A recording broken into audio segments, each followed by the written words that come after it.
کابل نیوز ګران لیدونکو سلام، ژور لید ته ښه راغلاست. پرون انتخابات ترسره شول په خیر سره، ځکه خدای دې په خیر کې، خو هره لحظه چې د جلال آباد هغه ماشوم انځور زما سترګو ته ودرېږي، د دې انتخاباتو ټول مثبت اړخونه یو خواته، خو دغه چې یو څوک د کمپاین په خاطر د رایو په خاطر باندې په یو وړوکي ماشوم باندې ټوپک ډزې کوي، د انسانیت نه ډېره لرې خبره ده، ډېر د شرم ځای دی. د انتخاباتو کې ډېر د ویاړ ځایونه مو، ډېر سپین ږیري خلک،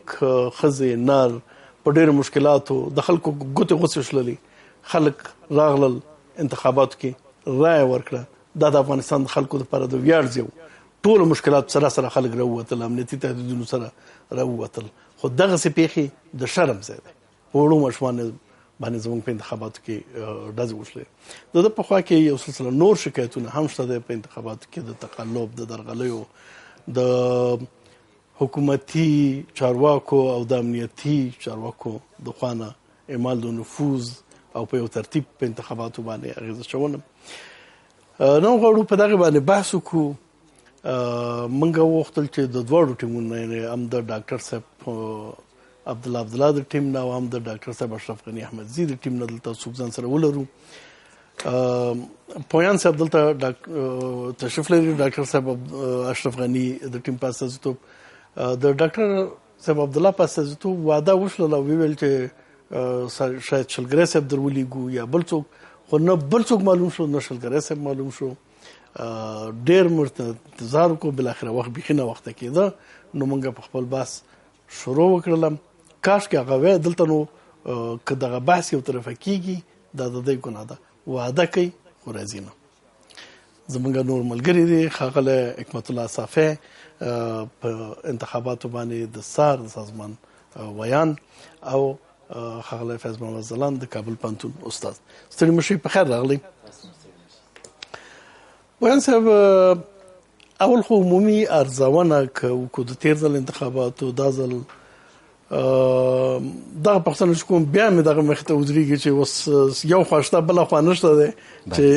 یو سم انځور وړاندې شي خلکو ته. ستاسو ارزونه څه ده او د هغې ارزونه څه ده؟ په ترتیب ستاسو به واورو. رایو یعنې هغه ځل بیل انتخاباتو، دا ځل بیل انتخابات دي، دا ځل ډاډم څونه دی؟ د لوی او بخښونکي خدای په نامه زه لومړی خپل سلامونه او نیکې هیلې د میز ګډونوالو ته او د کابل نیوز د ټلویزیون ډېرو درنو او محترمو لیدونکو ته وړاندې کوم. مخکې له دې نه چې ستاسو سوال ته ځواب ووایم، زه هم په خپل نوبت سره د انتخاباتو د ورځې نظامي او ملکي شهیدانو ته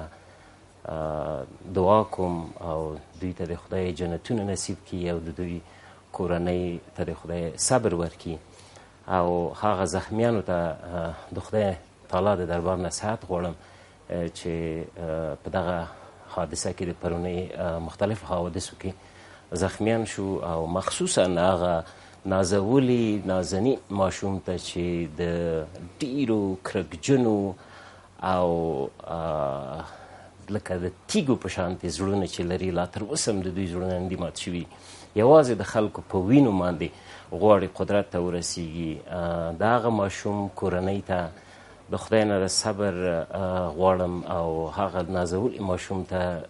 فردوس جنت غواړم. راغلو صاحب یوازې صبر او هغه ته به جنت نه غواړو، هغه به انشاءالله معصوم و، هغه به ورته خدای پاک ورکوي، خو د هغه د حق غوښتنه به هم په دې ملت باندې حق دی چې د هغه د حق او د هغه د مظلومیت غوښتنه وکړي. دا که کاندیدان دي او که ولس دی، په دې به وروسته بحث کوو. انشاءالله تعالی په دغه باندې یو ټکی عرض لرم. بېګا تاسو که مطبوعاتي کنفرانس لیدلی، جناب ډاکټر صاحب اشرف غني احمدزي په دې باندې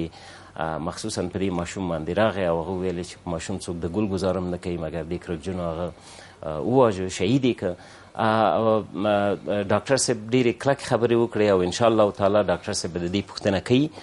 دا د وعده ورکړې د افغانستان خلکو ته. او د دې نه علاوه زموږ ټیم به ځي د دغه ماشوم کور ته او چې زمونږ له وسه نه څه مرسته دوی ته کېږي انشاءالله تعالی موږ هغې ته هم زه یقین لرم چې ډاکټر صاحب عبدالله هم په دې کار باندې نه خوشحاله داسې چې شوي دي دغه جنایت شوی دی خو کاش کې دلته څوک وایي چې په استازیتوب خبرې کوي چې دی څه کوي تاسو ویل چې دوی پوښتنه وکړئ خو اوس د هغې په استازیتوب څوک نشته دی چې که ډېر مختصر راته ووایي ځکه چې اصلي پوښتنې ترې شو د خلکو اشتراک په انتخاباتو کې د تیر په تناسب باندې څنګه و بله لکه څنګه چې تاسو ولیدل په دغه دوهم دور انتخاباتي کمپاین کې د تحول او تداوم ټیم په یو نوې ستراتیژۍ باندې میدان ته وړاندې شو او هغه مخکینی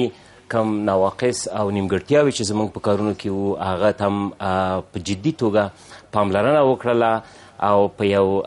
نوي ذهن نوي فکر میدان ته لاړلو او الحمدلله موږ خپل غږ ټولو ولسونو ته د افغانستان په ګوټ ګوټ کې ورساو او هغوی په دې باندې مطمئن کړل چې زموږ ټیم په افغانستان کې ښه بدلون راولي هغه بدلون چې د افغانستان خلک ورته انتظار دي او د 40 کلنې جګړې نه په دې موده کې متاسفانه افغانان ډیر کړیدلي دي ډیر ځورېدلي دي او ډیر انتظار دي د دغسې یو بدلون ته چې په هغې کې صلح دیموکراسي او د افغانستان د خلکو مشکلاتو ته رسیدي پرون مشاهده هم څه وه بلې د دې نتایج موږ په سترګو ولیدل موږ خلکو ته چې کومې وعدې ورکړي دي انشاءالله تعالی هغه وعدو ته ټولو ته ژمن یو او داسې واده هم خلکو ته نه ده ورکړې خدای نخواسته چې هغه موږ ونه شو کولی موږ د خلکو ګډون دا ځله ډېر په پراخه پیمانه ولیده لکه څنګه چې میډیا هم د خلکو د پراخ ګډون تصویرونه درلودل مخصوصا زه به هغه ساحې تاسو ته په ګوته کړم چې په هغې کې زموږ ګډون بیخي د افغانانو ګډون بیخي له هغه اندازې نه چې موږ پیشبیني کړی و حتی زیات و ځکه دا یو خودجوش حرکت و خلک پخپله غوښتل چې میدان ته راوځي او خپله رایه وکاروي لکه څنګه چې ډاکټر صاحب اشرف غني احمدزي خپله په صراحت ویلي کله چې د خپله رایه ورکوله خلکو ته یې وویلې چې موږ نور په دغه ګوته چې پرون ماشي کش کېدلې نن رایه ورکړل کېږي نو خلک دا مسج دا پیام خلکو ته ورسېد دا زموږ له خوا نه و دا پیام خلکو ته ورسېده خلکو زه به تاسو ته نومونه واخلم د ځینو ځایونو چې هلته د خلکو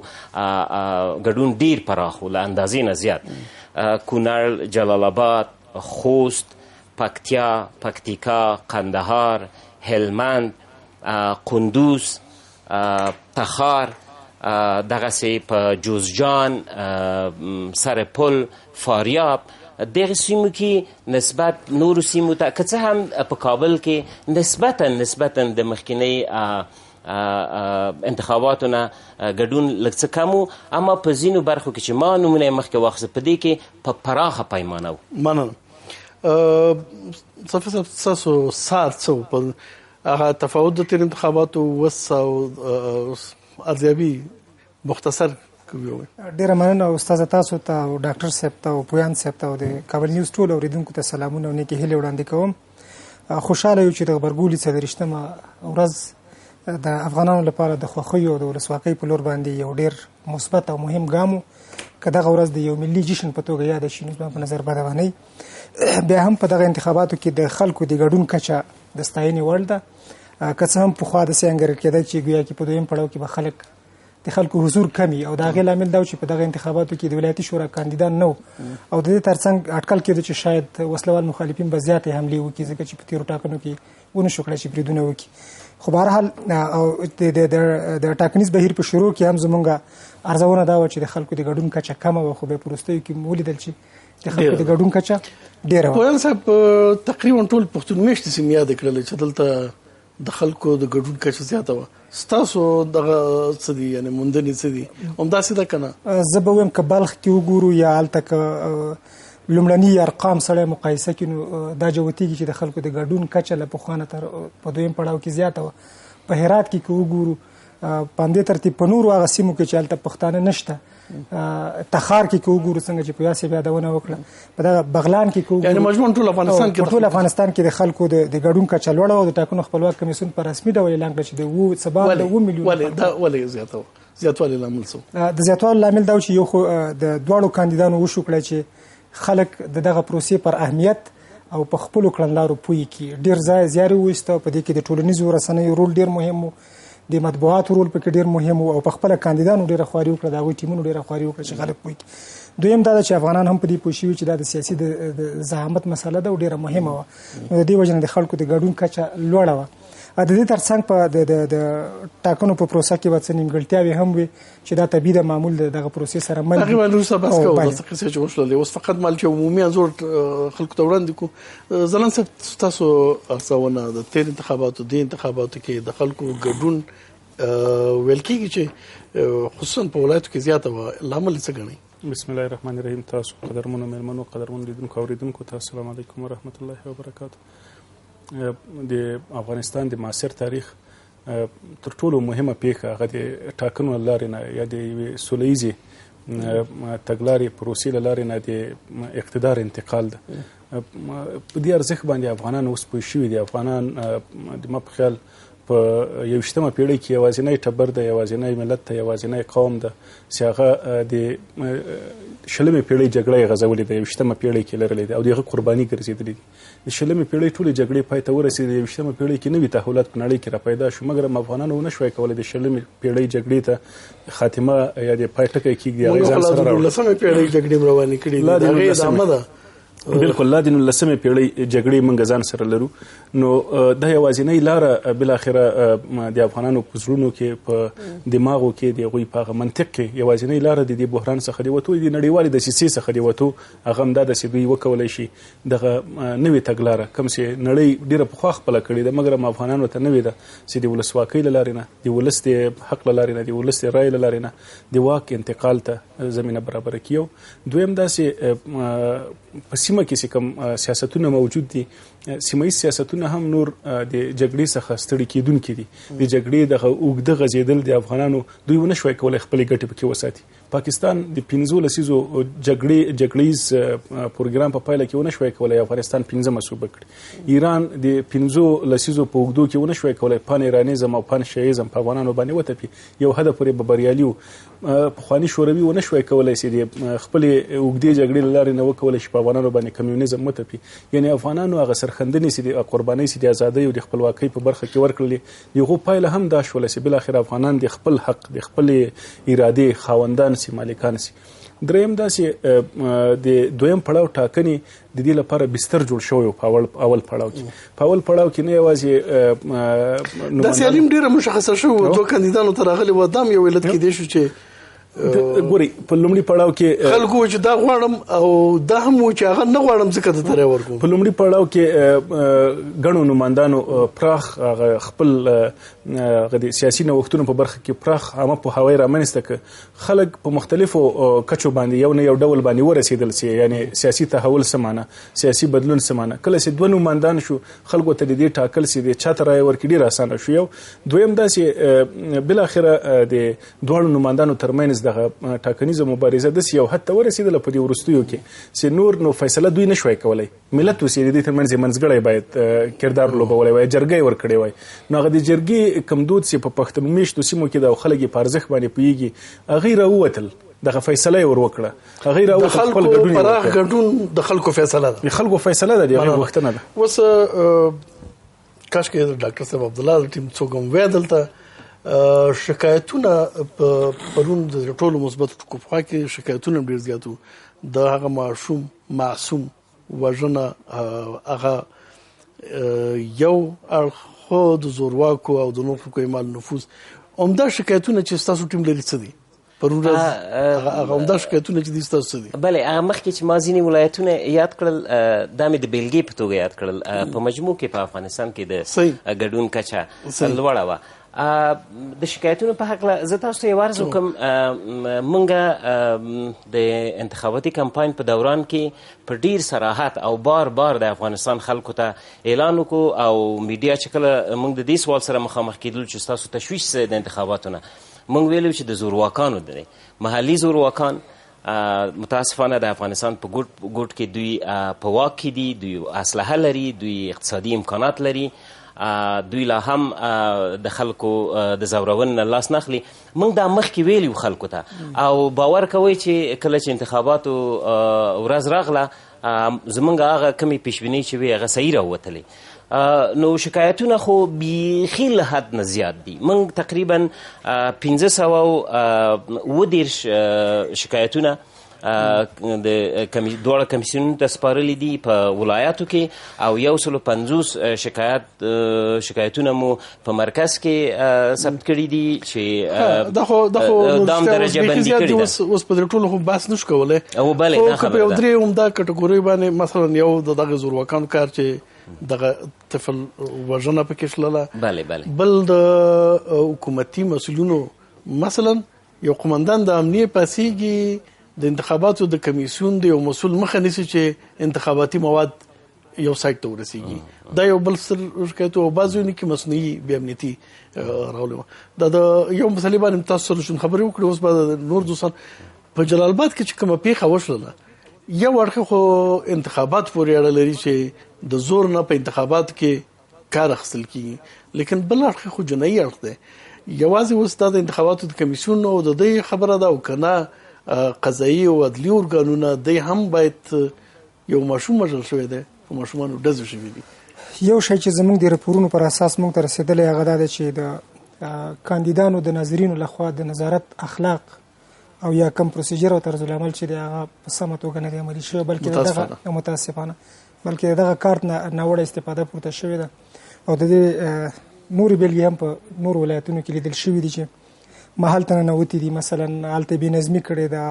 د محل په داخل کې حتی دوی کمپاین کړی دی خلکو ته ویلي چې دغه کاندید ته رایه ورکړه چې دا ټول قانوني سرغړونې بلل کېږي خو دغه پیښه د جلال آباد چې ده زه نه غواړم چې په دې ډېره تبصره وکړم خو تقریبا دا مطبوعاتي شوې ده او ټول ولس ته خبر دی اوس د حکومت مسؤلیت دی چې په دغه برخه کې جدي اقدام وکړي او د دغه پیښې څېړل نه یوازې دا چې مجرم ته د سزا ورکړل شي بلکې دا د ټاکنو د شفافیت لپاره او په راتلونکي کې دغه ملي پروسې د باور لپاره ډېره مهمه ده که چېرته دغسې پیښې ونه څېړل شي زه فکر کوم چې په راتلونکي کې به بیا هم ورته جرأت وشي په ډاډه زړه ولاړ نه شي او دویمه دا ده چې د خلکو د ورتګ مخې به ونیول شي ځکه چې هغوی به په دې پوه شي سبا ته وژل کېږم زما پوښتنه څوک نه کوي نو د دې وجې نه د یو افغان په صفت زه دا وایم چې باید یو خو حکومت کار دی چې وکړي دا کار په انتخاباتو کې شوی دی انتخاباتو باندې د اغیزه او هغه مؤسسات چې انتخاباتو لپاره کار کوي لکه کمیسیونونه دا غي وظیفه په دې برخه کې څه ده او د عدلي او قضایي ارګانونو وظیفه په کې څه ده مشاهد ارګانونه صرف همدومره مکلفیت لري چې دغه پیښه د شواهدو سره د شکایتو کمیسیون ته او هم د ټاکنو د خپلواک کمیسیون ته وسپاري نور اجرات اجرایوي قوه یا اجرات دا د هغوی کار دی چې د حکومت نه مرسته غواړي یا خپله کوي یا څنګه کوي زموږ مشاهدینو دغه پیښه او حتی چې هلته بیا لاریون شوی دغه پیښې په تړاو د دې مستند اسناد موږ ته راکړي مرکزي دفتر کې موږ پې لګوي چې دا لا هم نوره زیاته مستنده کړو او د ټاکنو خپلواک کمیسیون او د ټاکنو شکایت په هغه کاندید باندې اوس دلته خو دوه کاندیدان دي د ریاست جمهوري او د دې کسان دي په ټول مملکت کې ډېر رقم داسې پیښې کړي دي اوس که دا مشخص دا چا چې جنایت کړی خپل کاندید وي خو دا سوال به مطرح کړی وی چې دا بینو نور حق لري چې فرضاً د کاندید په توګه فعالیت وکړي د مدني فعال هغه حقوق باید سلب شي په داسې کار که نه خو اوس خو خبره بل رقم ده اصل کاندید خو بل څوک ده خو دغه یو پلوی داسې کار کوي په کاندید باندې د اغیزې د یو کاندید پلویان که داسې کارونه کوي د هغې اغیزې تاسو سره همکاري ځواک صاحب د ټاکنو پروسه ډېره حساسه ده او ډېره تخنیکي ده دلته که یو ناظر یو تخلف کوي یا سرغړونه کوي د دې مستقیما اغیزه د کاندید پورې تړلې ده ځکه چې دا د کاندید په رایو باندې که هغه قرض کېږي که هغه تایید کېږي دا خو تخلف او سرغړونه نه ده دا بلکې جرم دی نو دا د کاندید د کړنو پورې تړلې ده او دا د هغه په رایو باندې د هغه په ټاکنیزه مبارزه باندې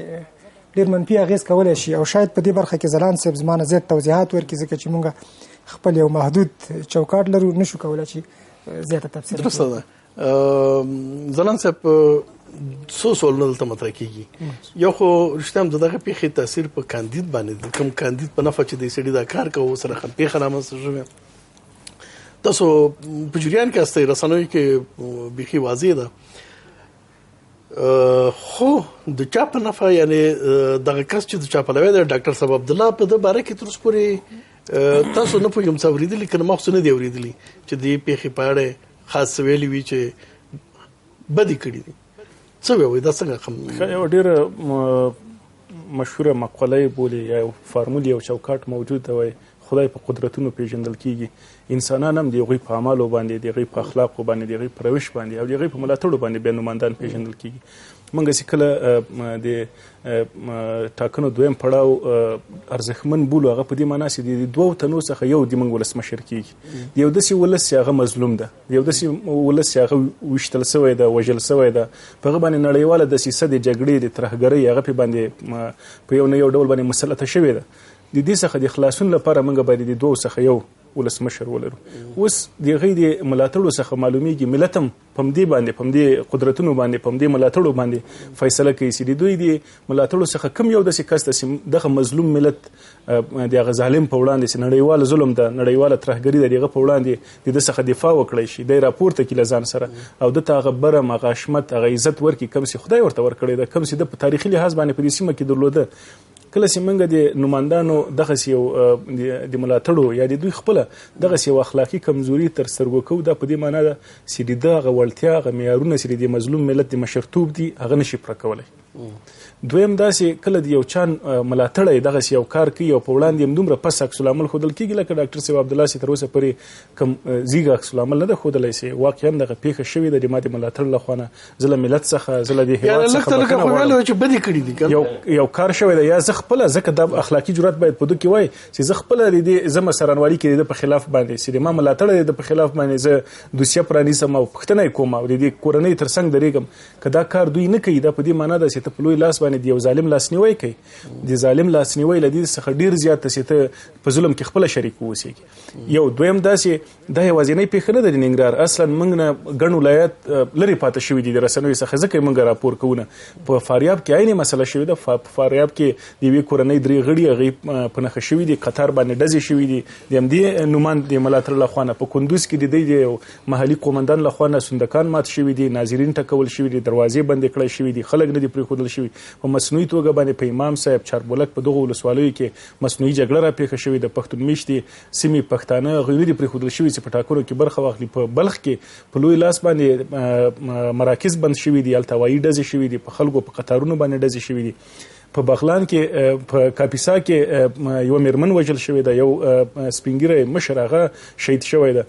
په کابل کې د کابل په ختیځ کې په دې ناوخته د ورځې په د ټاکنو په مرکز باندې برید شوی ده د همدې نومان په ملاتړ باندې او د ټاکنو ګډونوال هغه افغانان چې هغوی خپل کار روزګار ټول هغه د ژوند د